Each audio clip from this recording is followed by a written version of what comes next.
All right, thanks everyone for joining us tonight. My name is Travis Fortney. I'm an adult services librarian at Willoughby Public Library, and we're coming to you live from Lake County, Ohio, from Cedar City, Utah.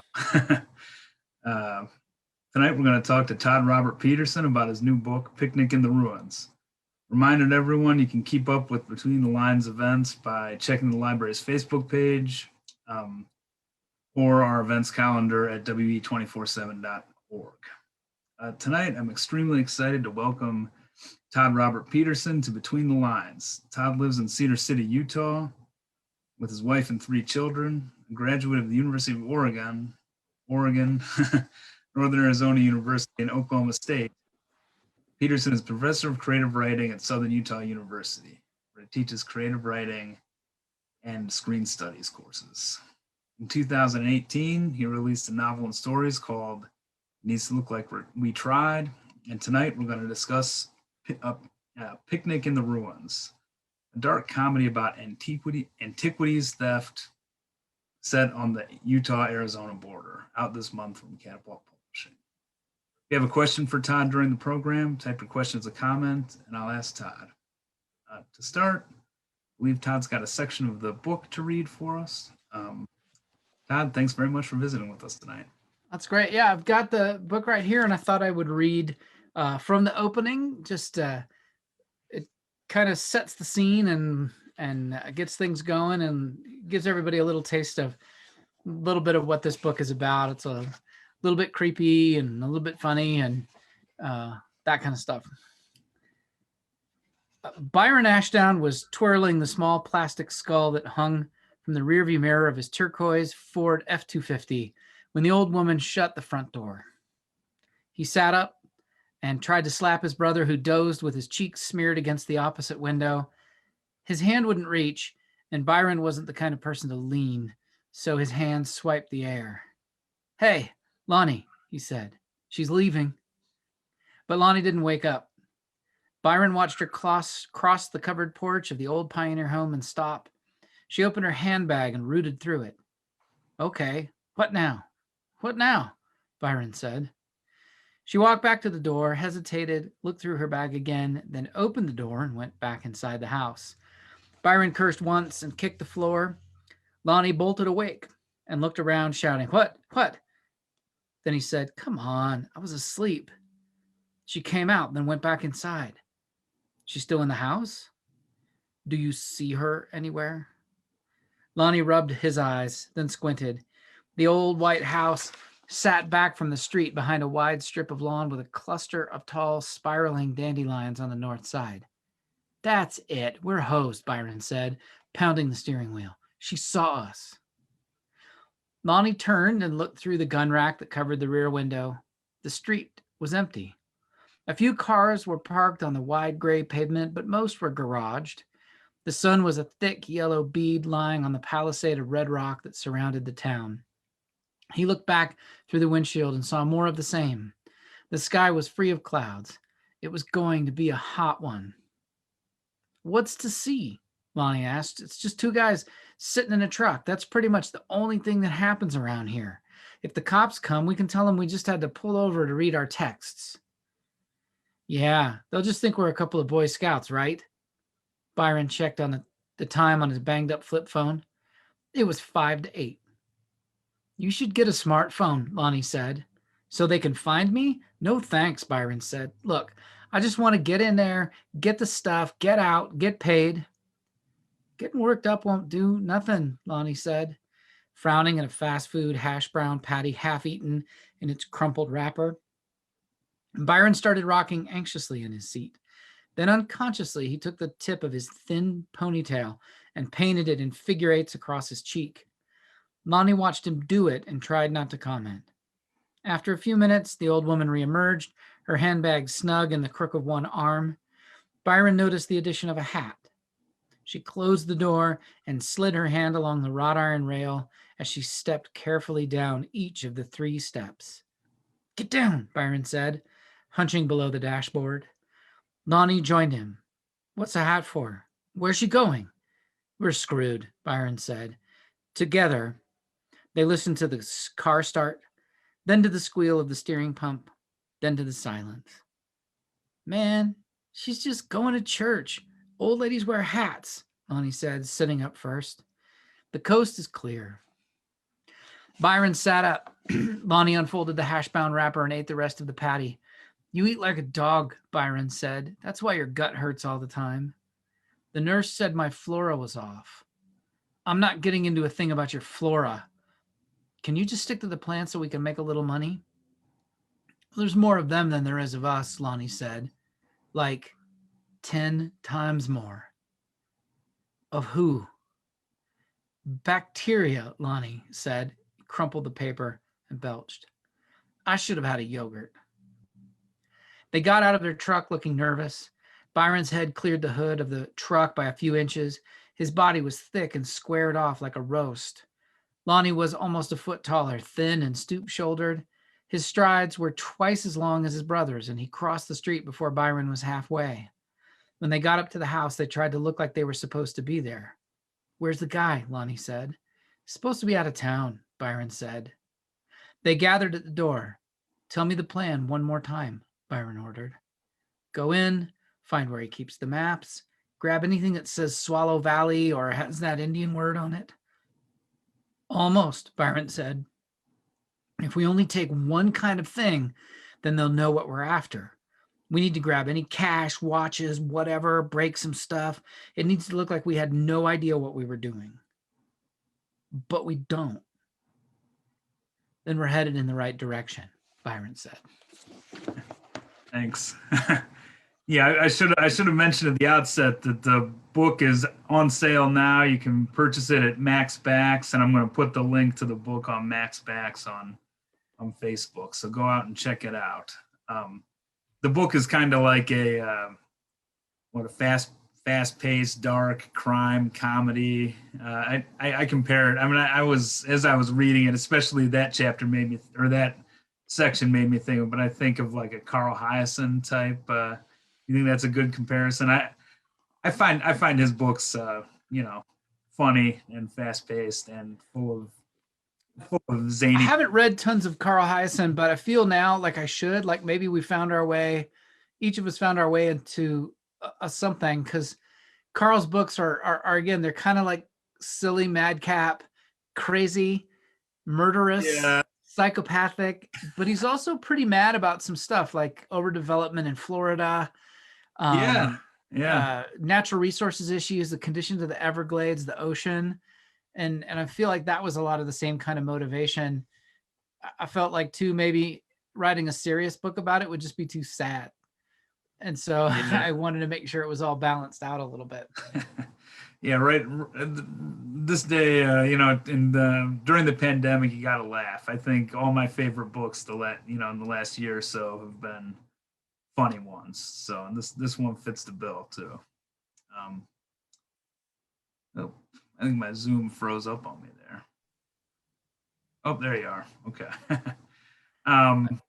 Yeah. So, and another similarity between Hiaasen's books and this one is that his books are so place-based. So I was going to ask you first about where the book is set. If you could talk a little bit about southern Utah, and if you could talk a little bit about how you came.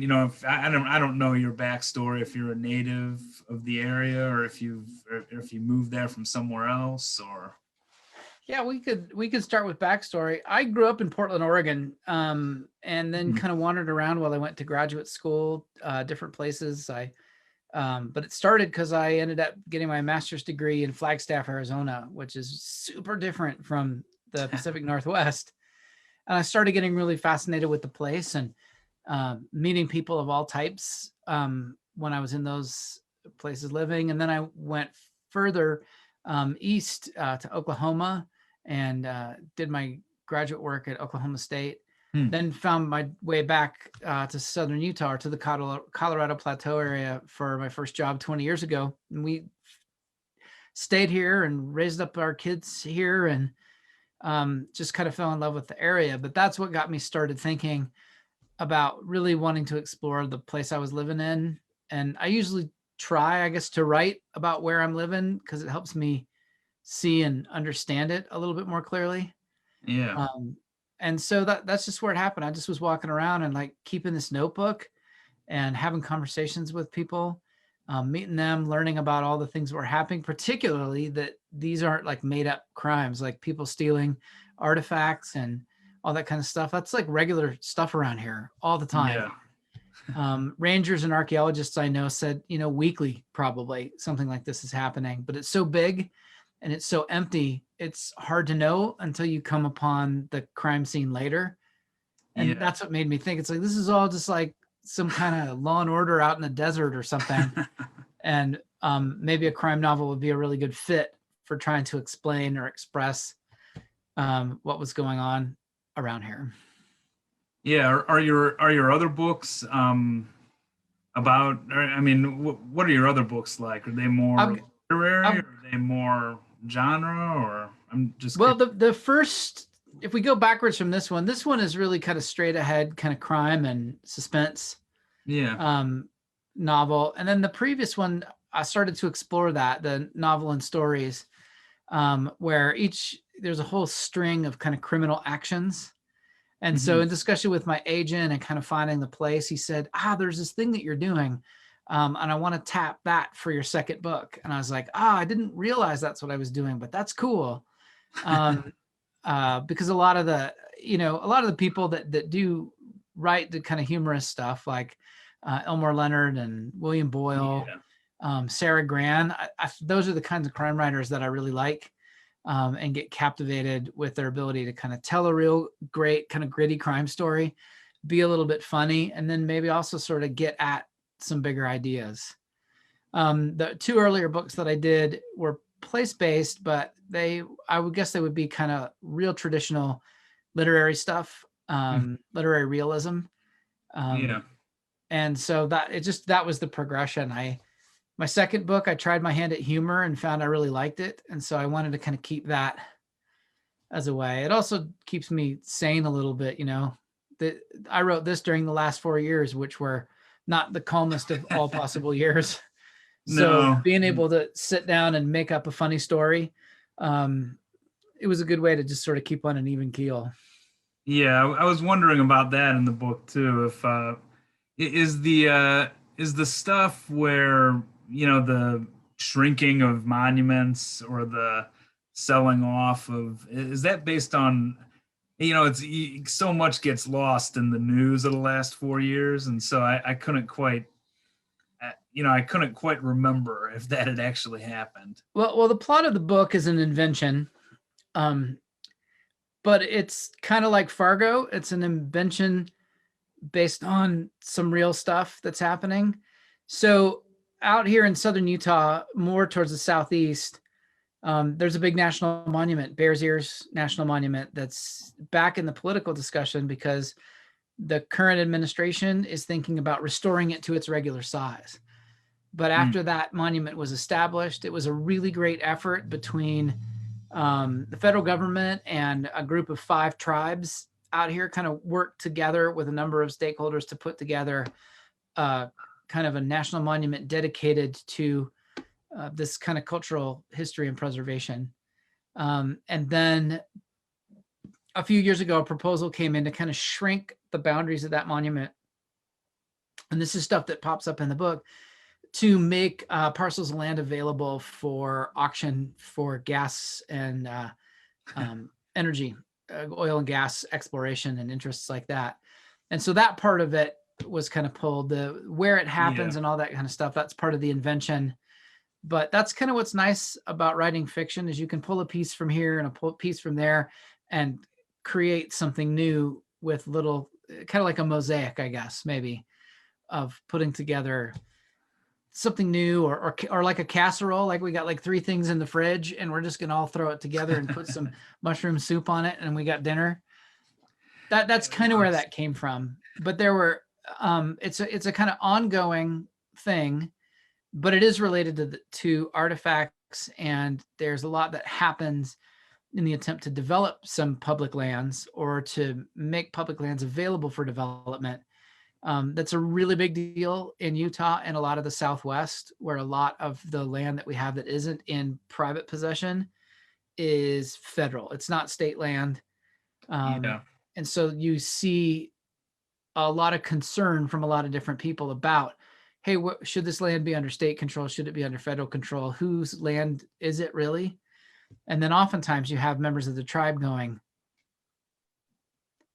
maybe we could talk a little bit about whose land this is. And they go, no, we're not talking to you right now. And so that kind of stuff all gets mashed up into a big sense of confusion. Yeah. Rich material, plenty to write about there. And There is. I mean, if you take a look at the Salt Lake Tribune or the Deseret News, which are our state newspapers, I mean, almost every couple of days, there's something about the political movements, federal versus state, these kinds of things. yeah. Recently, a dude was arrested for digging up parts of Yellowstone because he had a treasure map and he Wow. was trying to find some stuff. So I just go, I wrote a book about this, but apparently it's a thing that happens. That goes on. Yeah. This is it. Do you think there's going to be a series here? Is there a? Well, I've been asked before. I still have to talk to some people, but I have an idea of where it can go. Unfortunately, if I talk about what that idea is, it gives away big spoilers in the book. But would it follow Sophia then, if it or the pair of them? You think? Yeah, the idea would be what would be the next step in this life for Paul and Sophia, these two characters. Oh, in the current one, and see where it goes forward, and what kinds of strange characters could they meet in another round of adventure. Yeah, I mean, it sounds like there's plenty of, there's plenty of people out in the desert who you could mine for. Well, absolutely. And the stuff that happens here in Utah that's outlined in this book, you know what? It's happening in the Middle East. It's happening in South America. And so I don't want to give too much away about my ideas, but yeah. This is a kind of a local affair. I've been interested in thinking about what's happening in the illicit antiquities trade on an international scale, because it's the more I read on it, it's huge and it's everywhere, and it involves everything from the British Museum to the Egyptian government and the Holocaust and all these other kinds of things, where all of these artifacts were moving in a colonial fashion all over the world, away from the places where they originated from, and they ended up in the care of governments far away. Yeah. Who now believe that they have ownership of it. It's a really, really fascinating part of history to dig into. And it makes for good crime. Yeah, it's very interesting. I mean, I don't know. It seems like every character in the book has a different view on, I don't know, I guess the ownership of history or the ownership of these artifacts, or I guess you probably don't have, or do you have a developed view on that? I mean, say the artifacts in the book, are they owned by the people who physically possess them? Are they owned by everyone? Are they owned by American Indians? When I started writing the book, I thought I had an idea. I thought that the idea would be they should be under the care of people who understand them and know how to protect them. And the more that I wrote, I realized that each possible way of handling the kind of the material goods of people from the past, each perspective had its own set of problems.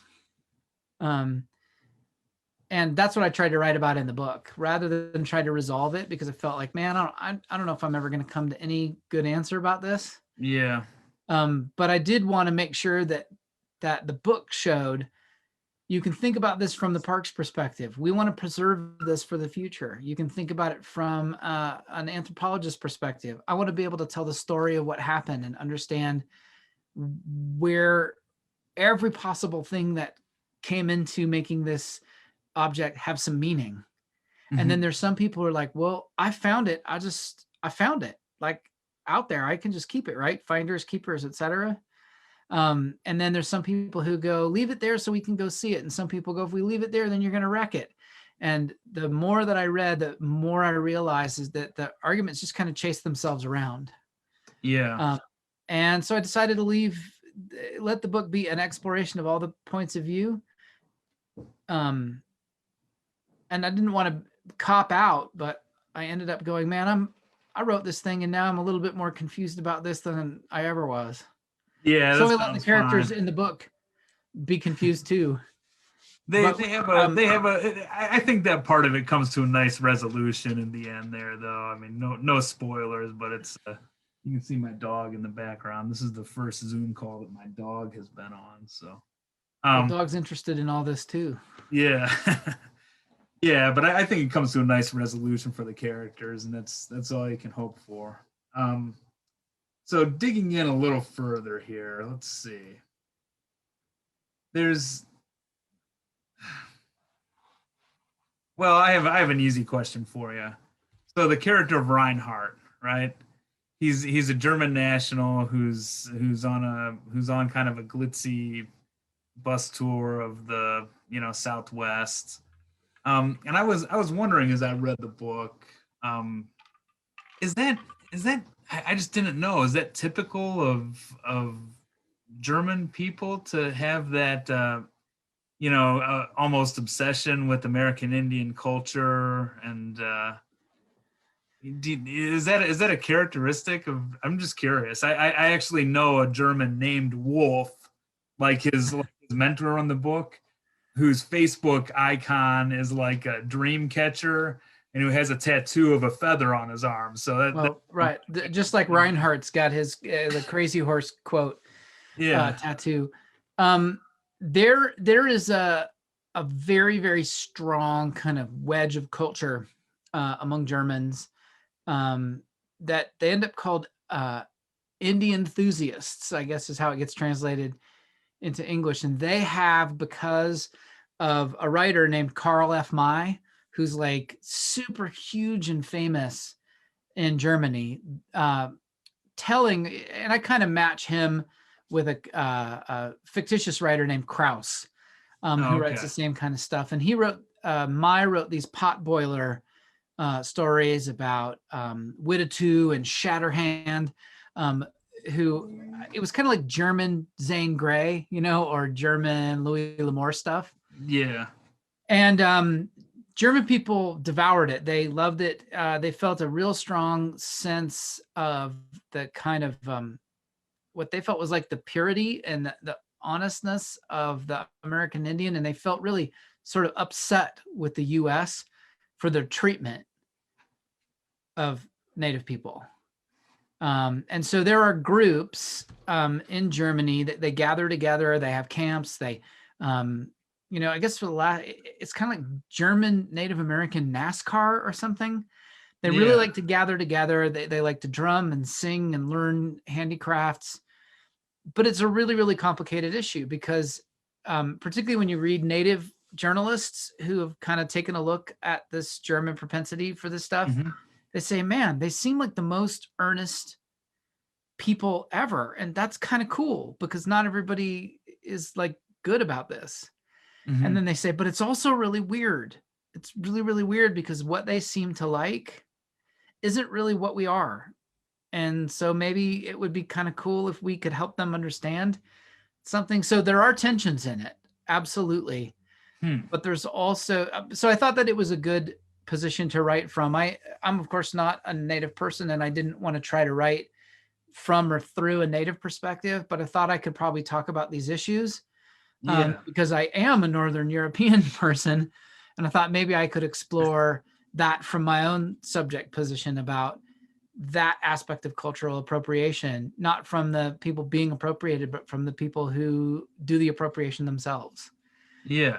And that's why I don't want to give too much away, but Reinhardt goes on kind of a personal journey about all this kind of stuff where he begins in one place with a set of ideas about what he thinks he's going to see out here in the West. And he leaves with another sense of what it was actually really like. Maybe a truer sense, I hope. But Yeah. but Reinhardt's, somebody said in a review, they called him that cinnamon roll Reinhardt. Like, he really is a sweet person, but he really, really has some really messed up ideas about things too. Yeah, yeah. It's kind of, I mean, it's probably similar to the way a lot of people in the U.S. thought of American Indians back in the 80s or 90s, kind of the maybe peaked with the Dances with Wolves type thing, where a kind of romanticism or spirituality, or he also seems very fascinated by the costumes too. Yep. And so he was a character that let me really try to crawl inside some of those ideas and talk about them. Yeah, I liked the character, and I liked all of the kind of small comedic characters that, I mean, he's not a small character obviously, but all the the guy radio antennas, things like that. It was fun read. That's the thing about the desert. It's full of super interesting people who kind of want to be off the radar. And Yeah, I mean, just for do you living here think, so long, I've gotten a chance to bump into a lot of those folks, and they're every bit as colorful as they are in the book. I mean, most of them are inventions, just so that nobody worries that I kind of picked it up. But there's a little bit of a person here and a little bit of a person there, and they all get kind of packed into a kind of new form. Like someone like Dreamweaver is about half a dozen different people I've run into over 20 years. Yeah, I bet. All packed into one crazy hermit. Do you think to write like a place-based book in the Southwest, or in the area you live, that you have to set it in motion the way this book is? Like, you have to have them on the run, or moving from place to place for some reason. I do think so, because there's so much movement out here. Yeah. And I always forget about it until I have people visit who are maybe like from the Northeast. And for them, a kind of a major interstate journey is across one county for us.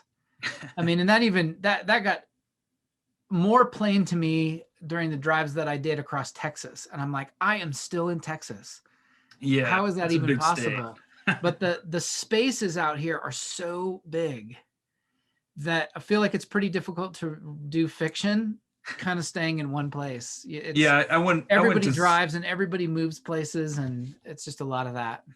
I went to school in Prescott, Arizona, and it was like, it was like, oh, we're right next to the Grand Canyon, but it's like a 4-hour drive, or I mean, and that's just how, I don't know. I feel like I would go to these national parks that are mentioned in the book, but I think fictionalized, but that was like a 12-hour drive, but it was like nothing, So I think some of the research I did for the book, it was I got some really great help from our special collections librarian, and I love the library connection. I went down to work with her, and she put me on a whole book of history, the history of the development of tourism. And it really didn't happen out west until people got cars. And so cars and trucks, and then initially the train, were a huge part of it. And so visiting the West is really about being in motion. And it's sort of less about like going to one place and plopping down. It's about, you got to kind of make a tour. It's that a lot of that Route 66 thing. I mean, that's probably, Yep. So let's see here. Sorry, I'm kind of reading my list here, but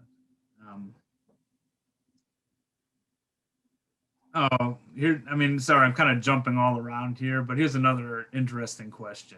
It's another question about Reinhardt, which the only 2 questions I wrote down about Reinhardt, but Reinhardt carries this screenwriting book along with him, and it's kind of like a comedic. Or do you have the book right there or something? Oh no, that's another made up book, but there are 100 books like it. I think that's it's called Myth Structures for Blockbusters.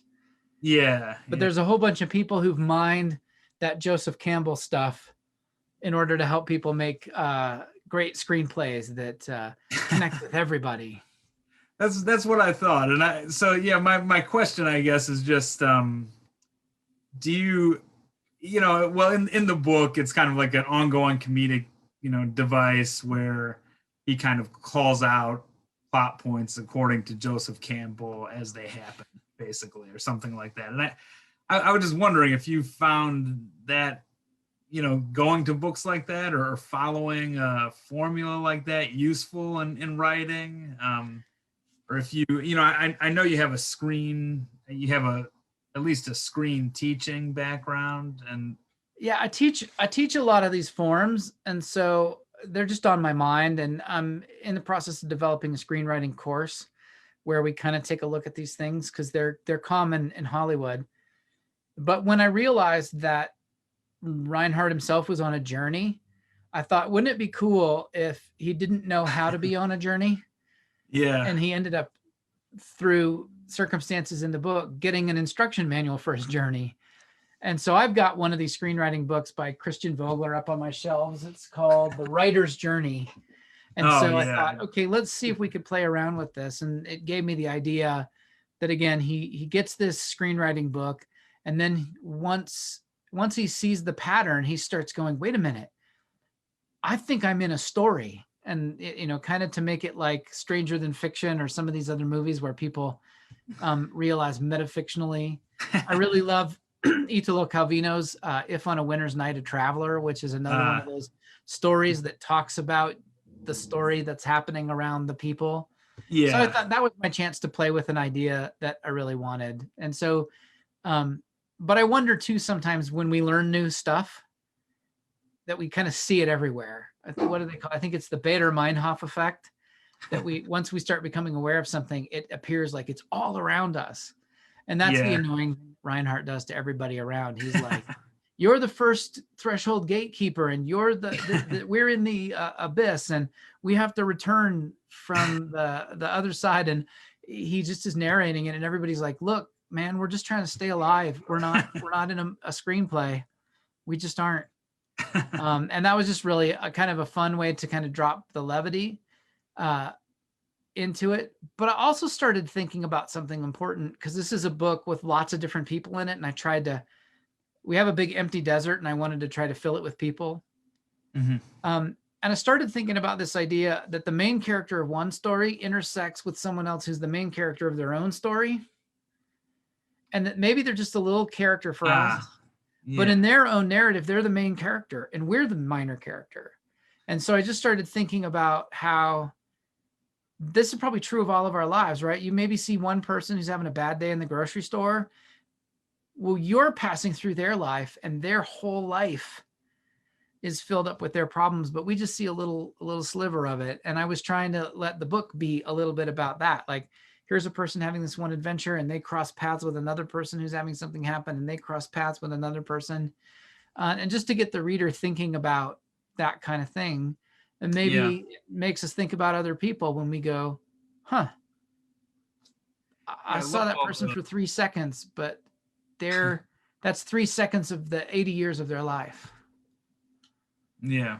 Yeah, there's a lot of like that paths crossing there. Everyone seems to visit that one, the Hoodoo Diner, once or twice, and see each other maybe once or twice. And I don't know, it's a nice, it's a nice idea that people would cross paths out in the vast desert like that. I've always wondered, like, what if we could leave footprints that somebody could detect, and then after a while kind of show a map of all the crisscrossing paths, and we might just go, oh my gosh, my friend and I go to the same places every day, but at different times. Or that's just kind of where my head goes when I start thinking about a story, is all these impossible things. And then I'd just like to capture them and write it down. Yeah. So back to another question popped into my head about the Hoodoo Diner. I think they're in there, and we were kind of talking about this off the, at the beginning a little bit, but one of the characters is having, I think it might be the cop, having breakfast there or whatever. And the waitress says something about how there shouldn't even be national parks, or, you know, it's kind of maybe it's in the moment, it's kind of a Trumpy comment or something. But I was wondering what your take on, you know, we were talking about whether who owns the land, or, you know, the, you know, kind of the relationship with the natural world in the book, I guess. And Well, do you think there should be national parks? I don't know. well, I would say absolutely. I think I'm in the camp of I think there should be national parks. That's not a thing I kind of have as an unresolved thing for myself. But around here, in all fairness, I wanted to make sure that that voice was heard too. There are people who like, no, this is the worst thing we ever had. This is the federal government deciding what's supposed to be happening with our land. And so that is a perspective. And I wanted to, you know, it's a kind of a humorous moment, but I wanted to also let it be. This is something that some people say, and every time a president kind of lines up a new national monument, or Congress votes on a new national park. And a lot of people don't know that that's the difference. A president can designate a national monument. Congress has to create a national park. But when a president kind of does this, oftentimes around here, local people go, no. Oh, they do. You didn't even talk to us. And then some people go, they came over and they talked to us. And they're like, yeah, but that's not us. And so it ends up being, there's a lot of kind of circular public comment, environmental impact statements that have to be drawn from it. But national parks are really complicated. They can be an economic boon for a small community, but then also the industry changes when that park comes in, and they become a service economy instead of what may have been a natural resources, mining, agriculture, livestock, whatever. The way of earning money in some of these places changes significantly when they become a support community for a national park. And not everybody likes that. But then again, a lot of people do like that. And so it's, again, one of those kind of push-pull balancing things. But I think national parks are a really great idea. I think they're impossibly complex and difficult to manage. And my hat goes off to anybody who's in the position of trying to maintain a resource, attract people to it, and then make sure that their impact doesn't destroy the thing they're coming to see. That's a really, really complicated job. And I think everybody who does it is a hero. Yeah, I think that's what I was wondering is, you know, that's the question. Is the land better off as a national park, or as, I mean, from a conservation perspective? I don't know. It's because I mean, privately owned land can be conserved too. So it's I don't know. I think in general, the land can be maintained better when it's got people whose job it is to wake up every morning to make sure everything's okay. Yeah. This isn't to mean that land in private ownership falls apart, but oftentimes private ownership, that land can change hands. So there might be somebody initially who's like, yep, I'm going to do a really good job taking care of this. And then it gets sold to someone who doesn't. Yeah, exactly. And it's, yeah, it depends. And so my thinking in that, I have to admit, comes a lot from Wendell Berry, who's has a lot of really, really profound and important things to say about that.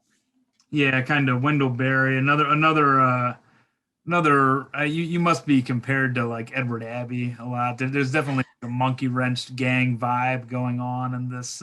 Yeah, there's been some mentions, and it's a little embarrassing because Edward Abbey's really kind of a monster, an amazing Western writer, and I never thought I could aspire to that. But I think it's in the same space.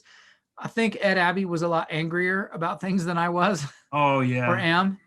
But we kind of talk about the same thing. We like to look into some of the weirdos that are out there in the desert. I'm thinking about like Seldom Seen and all those other kinds of things. Hey Duke. Like you said, things from the Monkey Wrench Gang. Although I'm more of a fan of his nonfiction than I am of his fiction. Yeah, things like Desert Solitaire. Oh yeah, that's a great book too. Yeah, I read all that, you know, back years ago in my own Arizona days. So, what do you think the other? I'm curious. What do you think the other between Edward Abbey and Todd Robert Petersen? Who are the other writers of the Southwest, kind of like place-based fiction writers of the Southwest. I can't think of many, but I think one that's had a big, profound influence on me is Willa Cather, with things like yeah, Death Comes for the Archbishop and The Professor's House. And I think that she was one of the people I think who earliest on kind of opened that up. But there's amazing writers of all stripes. There's a lot of there's a number of Native writers who've written about the Southwest, and I've really kept my eye on their work. Writers like Simon Ortiz, particularly his story, The Killing of a State Trooper, was something I read early. But, there's writers like Leslie Marvin Silko, who got me thinking a lot about what it means to write about the Southwest. Terry Tempest Williams, for example, is another huge influence on me, and her writing really just kind of opened up what's possible when you write lyrically about the West. I think there's a lot more people writing nonfiction in a way that's really profound. Writers like Ellen Milloy is just really phenomenal. But then there's writers to contend with, I think, too, whether you are kind of in line with them or not. I mean, there's always Tony Hillerman. And I find myself kind of not in the same lineage as Tony Hillerman, but I think it's something that you've got to think about anytime you're kind of writing about these places. Like, what did Hillerman do? And he had a good relationship, from everything I've been able to read about him, with the Native people in the area. And he he had a kind of a feedback loop with them and talked to them. And so he's a complicated figure as well, but there's so much out there. I also look at a lot of painters and photographers who shot the Southwest, like Ansel Adams and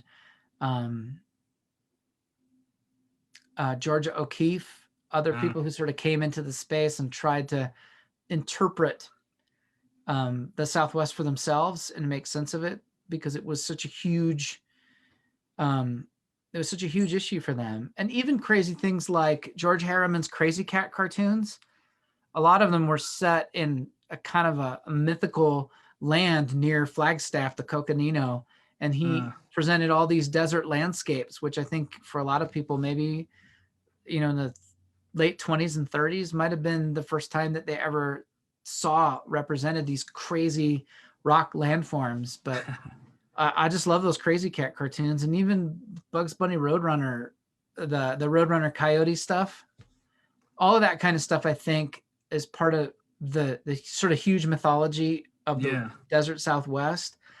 And in some cases it's inescapable, and a lot of it's false too. So like, you kind of look at that stuff and then you get in the place and you go, oh wow, this wasn't what the Roadrunner really ran through. This doesn't really look like this, but it gets in place, and culture is so powerful.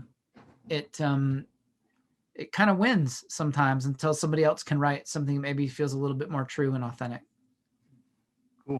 That's a great answer. That's a great list of Southwest lit too. So hopefully someone wrote that down.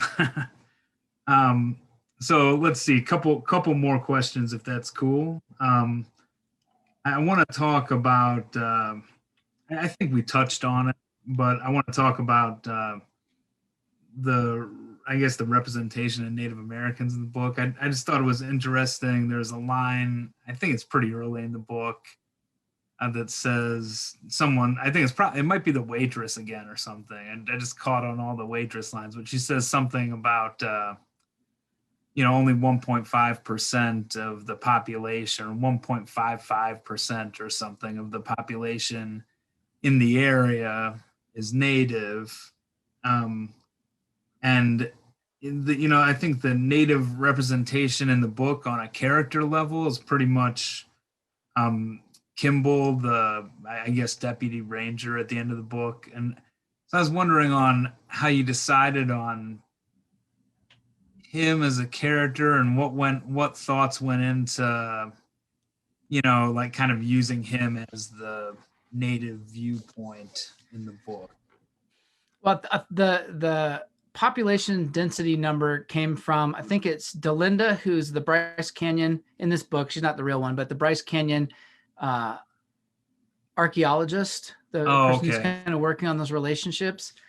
And one of the things that I felt like it was really important to communicate, at least from our perspective, is why a tourist might come to this area, this particular part of the world. It's different in different sections of the country, and look around and see, man, but I'm not seeing people here. I'm not seeing native people. Yeah.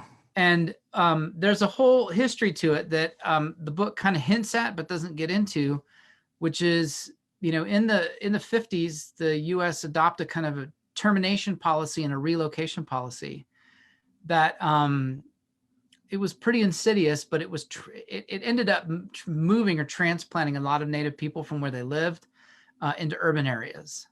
Mm-hmm. And there's much better books on that than mine, and that's why I didn't undertake it. I would say the best one that you can read right now is Louisa Erdrich's The Night Watchman, that kind of unpacks what those policies were and how those court proceedings went.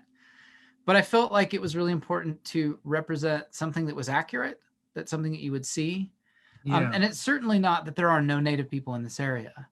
But what a tourist would see is going to be what I feel like is depicted in the book. And I wanted to try to make that clear and maybe even describe a little bit about why that might be the case. Because white settlers came in and displaced a whole lot of indigenous people. And that's the reality that I wanted to depict. But like I said, there are native writers have kind of written through and about their communities in ways that I didn't feel like that was my subject position to write about or my stories to tell. And so I wanted to focus on what I felt was going on, which is, hey, I want to examine what my European people did to this place by coming and being here. I hope that makes sense. That makes sense. Yeah. And I like it. And Kimball, who is a character that comes up in the end, I also wanted to show in place, like, there's some really sort of amazing indigenous and native people who are working within the systems, like the park system or different aspects of the federal government, many of whom served in the armed forces and whatever, who are contributing their perspective into these arguments. And not to give too much away, Kimball's kind of pissed at everybody about how things have been done, about how policies are enacted, about he's a person who can kind of call out some bad behavior when he sees it, but still offer some hospitality. And so that was what that character's function for me was. He's a really great, I think, common ground perspective, like maybe where some of the Venn diagrams can overlap. A federal employee, but also a native person who could represent both worlds and talk about both worlds. Yeah. Cool. Let's see. Another question. I'm just curious. You work as a film studies professor, or I'm curious how. I mean, it goes back to the Reinhardt question but I'm curious about the intersection of film and novel writing for you, and what if you see a big intersection there. There's an awful lot of, you drop in an awful lot of, I guess, pop culture type references in the book. I do like to leave some Easter eggs. I think it's fun. It's always fun when I find them. So I like to leave them for other people. It's sort of maybe what happened once. I hope if there's any kids watching, sort of when I got to assume the role of the Easter Bunny myself, right? It's pretty fun to kind of leave those gifts and treats around. But on a kind of serious note with all that, for me, I'm a visual storyteller because of my work. I spend a lot of time in a day working with students, teaching them how film narratives are put together. And so when I envision how to dramatize things, I kind of see scenes in my head and I see shots in my head. I like, just as a personal thing, I like to do photography. So I'm always kind of taking some of my initial research is just to go around and take pictures. And I have a lot of that kind of stuff on my Instagram feed. of things that I find interesting, visual things and visual juxtapositions. So I kind of write that way, where some writers write a lot of interiority. I really just like to write about things that are out there in the world. Hey, guy. And so that's where it kind of pops up. And I think I also get my sense of pacing from thinking about how cinema paces stories. I really like kind of think about that kind of stuff. So I always want there to be something moving in a story. Just because I'm really attracted to that idea. And maybe that gets back to why they're always moving from place to place or going from place to place or doing something, because you know, a whole story that would be like the Zoom thing, like where it's just some heads talking, might end up being boring. Or maybe it's like Samuel Beckett, you know, and that's that kind of stuff's got its own virtue. But I'm really visual when I approach a story. Even to the point where I usually draw out plot lines. Wow. Like all the crisscrossies, I have some documents where it just shows these different plot lines, like kind of going like this, so that I can get a sense of where one character was at a certain point in the book, and then where that other one, and how I would bring them together and let them cross. I just got out a piece of paper and drew maps. Oh yeah. Okay. So those crossing, like all little meetings they have kind of came later in the process. Yeah, and so I'm like, if this person has to be here in order to get here, then I have to have this person here in order to get there. And so I needed to, there was a real architecture to it that I don't think I could write out. I needed to visualize it to see it. There's a lot of kind of complicated cause and effect happening in the book. So, and especially, I mean, you don't really come to it from, this is really your first kind of body crime novel, or, you know, so maybe it'll get easier next time around. I don't know. Well, and the trick of a crime novel is it's really hard to do it, as some writers talk about it, like seat of the pants.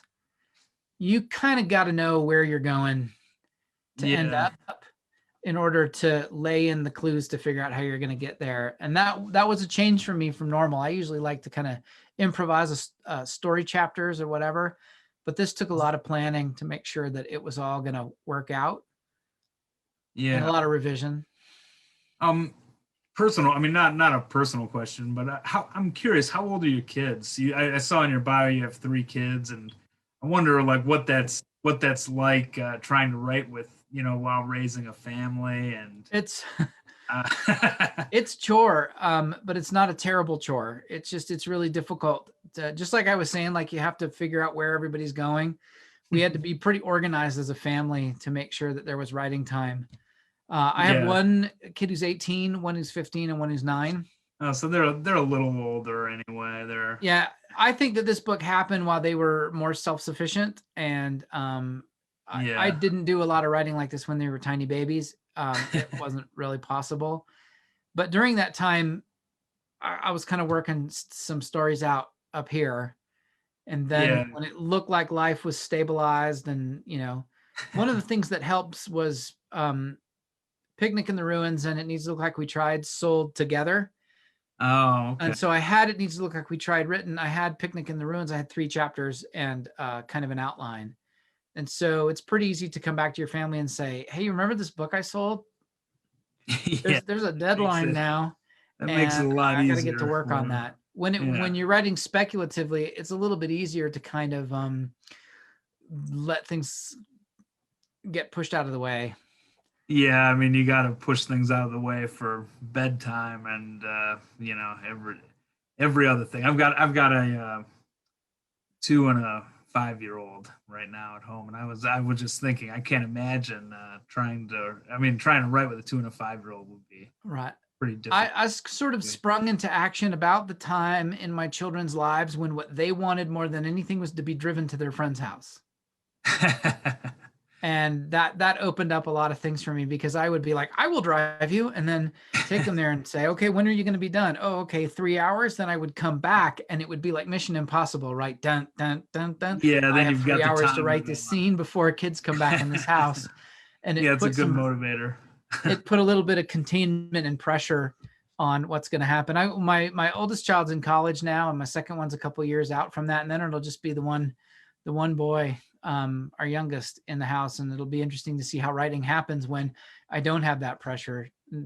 It's entirely possible it may be too difficult to watch anything. I'll just binge watch television shows or something, or get distracted.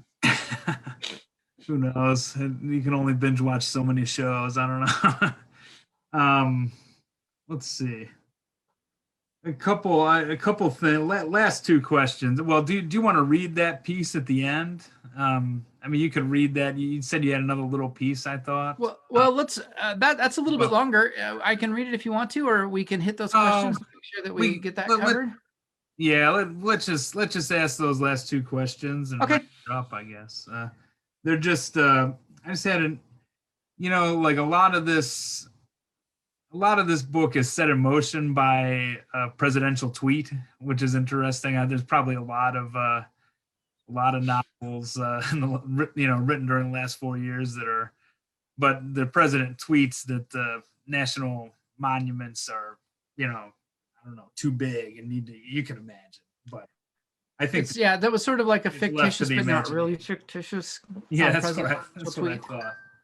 And then the other question is just what do you think of Biden stopping the pipeline as one of those? Oh man, I know that the tribes were pretty excited to know that he got involved in that way, because they'd been fighting for a really long time. And I think that the most important thing to listen to is the people who are living there and being affected by the pipeline itself. I mean, it's obvious that people are trying to make money, but it's really important to, from my perspective, to think about the environmental justice angles on this. A lot of times, some of the people in the world that are kind of have the least power, money, authority, privilege, are the ones who kind of get stuck with bad environmental decisions. And I'd like to see more of those people involved. I have a suspicion that with the new Secretary of the Interior, Deb Haaland, who is a Native person herself, will be able to kind of represent some of these voices in the larger discussion, and that will come in general, I think, to more balanced and informed decisions. And so I think that that's the case. I wish I could weigh in more clearly on the pipeline itself, but I know that it itself is a complex issue. But what gets my hackles up, and some of the stuff I tended to write about, is when the people who ought to be asked haven't been. Yeah. That is problematic. Let's see. So are you happy to have a president in office now who doesn't set things in motion with a tweet, I guess? Well, I think there's a lot of people who feel that way about it, that maybe we'll be back to kind of normal procedures. Because at 3 a.m. a tweet from the toilet is maybe not always the soundest policy decision. But I'm excited for what's possible. I mean, the book was about how might we save a monument, and I came up with a fictional answer for how to do that. And what's nice is it looks like we may have just like a real traditional and boring solution for how to restore the boundaries of those monuments and protect those places. So I've never been happier, I guess, to have somebody pick a way of solving a problem that's represented in a book I wrote that's different from the book I wrote. Because I hope that it wouldn't have to kind of come to pass the way the book says that it came to pass. I think this is going to be a lot more boring, less exciting, certainly less funny, but probably with a little bit more of a lasting solution, and one that's good for everybody. Yeah, well, it's a great book, and a lot of fun, and a lot of never a dull moment, funny, a lot of interesting characters. So everyone go out and check it out. Yes, do. But find bookstores everywhere. From the library, or purchase it at Max Backs. So, so Todd, thank you for joining us tonight. It was really nice to be here to talk to you about it, and thanks for all the thoughtful questions. Yeah, thanks for answering them. I feel like I wish I had gotten more into the plot of the book or more, but you don't want to give things away for people. So that is true. It's easy to slip up and figure out what's going on. But if anybody really wants to know what's going on, I've been told you can just go to Goodreads and somebody over there has already spilled all the beans. So. Oh really? Yeah, I should have just read the Goodreads summary and pulled it all from there. I don't tell my students that. It's like instead of doing your homework, go to Goodreads. Don't do it. Well, all right. Thanks again. Thanks everybody for taking some time out to come see what we're talking about.